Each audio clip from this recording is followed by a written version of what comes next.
بسم اللہ الرحمن الرحیم۔ سبسکرائب کیجئے ہمارے چینل کو اور بیل آئیکن کو دبائیے ہماری لیٹسٹ ویڈیو سب سے پہلے دیکھنے کے لیے۔ کرناٹکی جن کی تقریر کا عنوان ہے مسلمان ماضی اور حال کے آئینے ہیں۔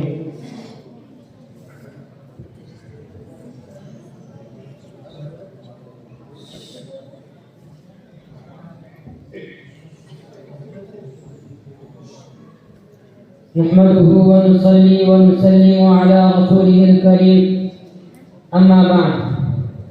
فأعوذ بالله من الشيطان الرجيم بسم الله الرحمن الرحيم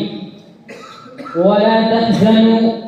وأنتم الأعلون إن كنتم مؤمنين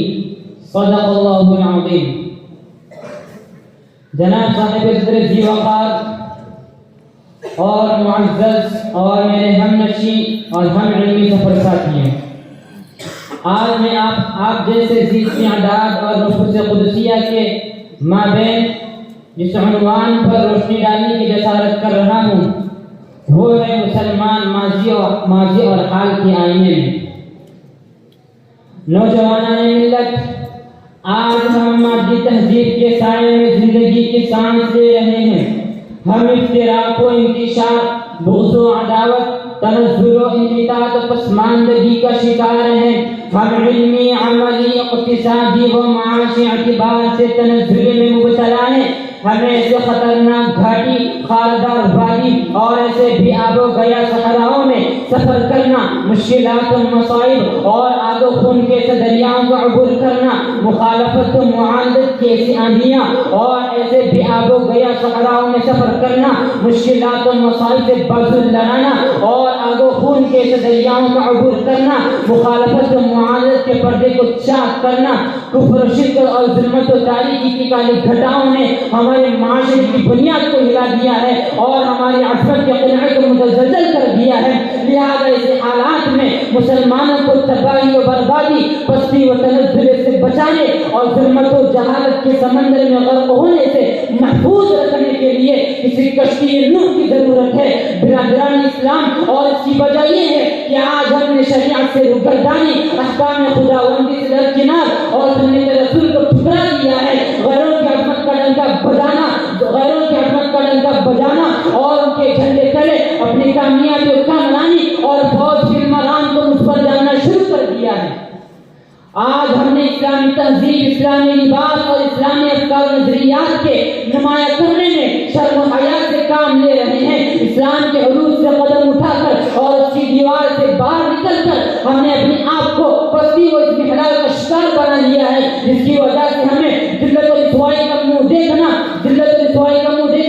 اور خاردار جھاڑیوں سے گزرنا پڑ رہا ہے۔ ہم مظلوم و مقہور ہیں، ہمیں ہر طرف سے دبایا جا رہا ہے، ہمیں گولیوں کا نشانہ بنایا جا رہا ہے اور ہمارے اوپر دوسری قوموں کی جانب سے ظلمت و بربریت کے انگارے برسائے جا رہے ہیں۔ ہمیں ہر طرف سے دبایا جا رہا ہے، ہمیں گولیوں کا نشانہ بنایا جا رہا ہے اور تلوار کی نوک سے ہمارے وجود کو زخمی کیا جا رہا ہے۔ ہمارے روحانی و مادی اساس کو سطح ارض سے مٹانے، سطح ارض سے نیست و نابود کرنے کی نظر سازش کی جا رہی ہے، بلکہ آئے دن اس کا عملی مظاہرہ بھی ہو رہا ہے۔ عزیز دوستوں، ماضی میں ہم نے اس پر حکومت کی تھی، آج وہ اقتدار کے نشے میں چور، تکبر و گھمنڈ میں مست ہو کر ہمیں کچلنے اور ہمارے خون کو پانی کی طرح بہانے کی کوششیں کر رہے ہیں۔ کل ہمارے ہاتھ اقتدار تھا، ہمارے عظمت و شوکت کے ڈنکے بج رہے تھے، دنیا میں ہمارے ایک رعب و دبدبہ تھا، دنیا کی قومیں ہم سے کانپتی تھی اور ان کے ایوانوں میں ہمارا عظمت کا ایک ایسا رعب و دبدبہ تھا کہ ہمارا نام سن کر ان کی بنیادیں ہلتی تھی، ہم سلطنت کو ٹھکراتے تھے، بڑے بڑے مغرور اور متکبر کو ہم نے زیر و زبر کر دیا تھا۔ ماضی میں ہم حامل دین تھے، اسلام کے خاطر ہم نے اپنی جان و مال کی بازیاں لگائی، اسلام کے خاطر ہم نے گردنیں کٹائی، اسلام کے خاطر ہم نے اپنی جان و مال کو ہتھیلی پر رکھ لیا، لیکن افسوس سب افسوس آج ہمارے ہاتھ صرف کاسے گڑائی ہے۔ یوں معلوم ہوتا ہے کہ قدرت نے ہمارا ساتھ چھوڑ دیا ہے۔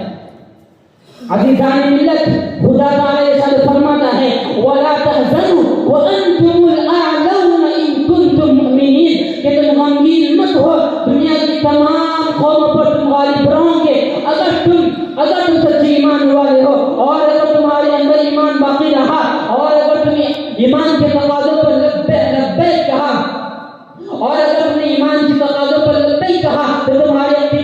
قائم ہوگا، تم کو سربلندی حاصل ہوگی، دنیا کی تمام قومیں تمہارے عظمت کو تسلیم کرے گی، اقوام عالم تمہارے سامنے سر تسلیم خم کرنے اور زمین عقیدت کو جھکانے پر مجبور ہو جائیں گی۔ لیکن جب ہم حالت حاضرہ پر گہری نظر دوڑا کے اور باطل طاقتوں کا مشاہدہ کرتے ہیں اور زبان کو حرکت دینا اور قلم کو تخیل میں لانا اور سوارنا چاہتے ہیں تو ہماری زبان دود ہو جاتی، آواز حلق میں گھٹنے لگتی، انگلیاں کپکپانے لگتی اور قلم کی سیاہی خشک ہونے لگتی ہے۔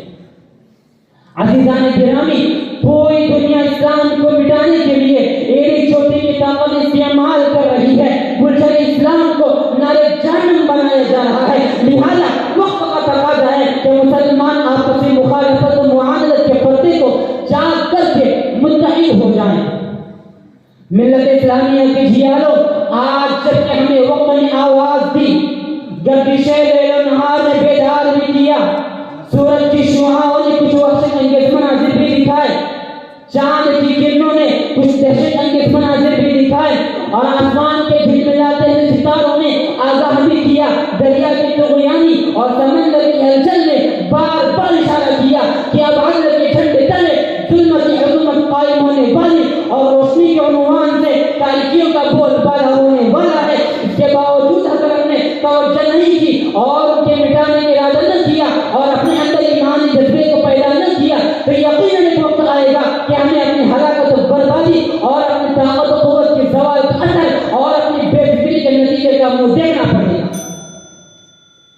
لہذا آج مسلمانوں پر لازم ہے کہ اپنے نفس کی اس طرح قلعہ بندی کریں کہ کس تین سے باتیں، طاقتیں، افکار و خیالات، ثقافت، کلچر اور شرائع ہمارے لیے ہم آور نہ ہو سکے۔ میں اپنی تقریر کے ایک شعر کے ذریعے ختم کرنا چاہوں گا۔